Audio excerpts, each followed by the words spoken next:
Bonjour, bienvenue dans la correction de cet exercice numéro 5.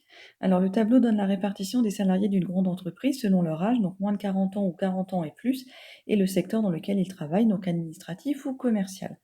La première question, justifier que le pourcentage de commerciaux de moins de 40 ans est environ 64,9%. La population de référence n'est pas précisée, donc c'est sous-entendu le pourcentage de commerciaux de moins de 40 ans parmi l'ensemble des salariés de l'entreprise. Donc au total, on a 191 salariés et les commerciaux de moins de 40 ans représentent 124 personnes. Et donc lorsqu'on calcule et que l'on traduit ça en pourcentage, on trouve 64,9%. Donc on retrouve bien exactement la réponse qui était donnée dans l'énoncé. La question numéro 2, parmi les commerciaux, est-il vrai que plus de 80% d'entre eux ont moins de 40 ans? Donc pour pouvoir comparer avec ce pourcentage de plus de 80%, on va calculer le pourcentage des moins de 40 ans parmi les commerciaux. Donc là, ça veut dire que la population de référence n'est plus la population totale, mais uniquement la population des commerciaux, soit un total de 152.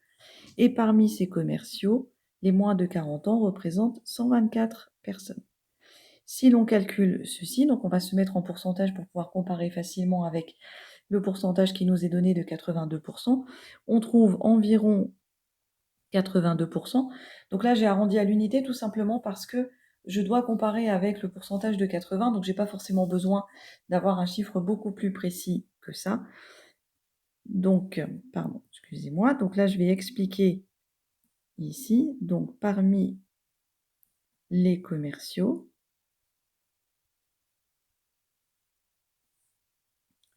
82% ont moins de 40 ans.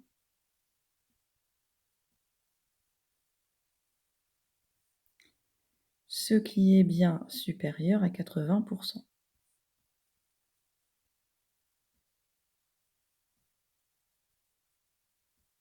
L'affirmation est donc vraie. D'accord? Dans ce genre de questions, c'est toujours important de justifier et d'expliquer, même si ça peut paraître évident que 82% est supérieur à 80%, mais ce qu'on va surtout rechercher dans ce genre de questions, c'est votre capacité à expliquer, à argumenter. Voilà pour l'exercice numéro 5.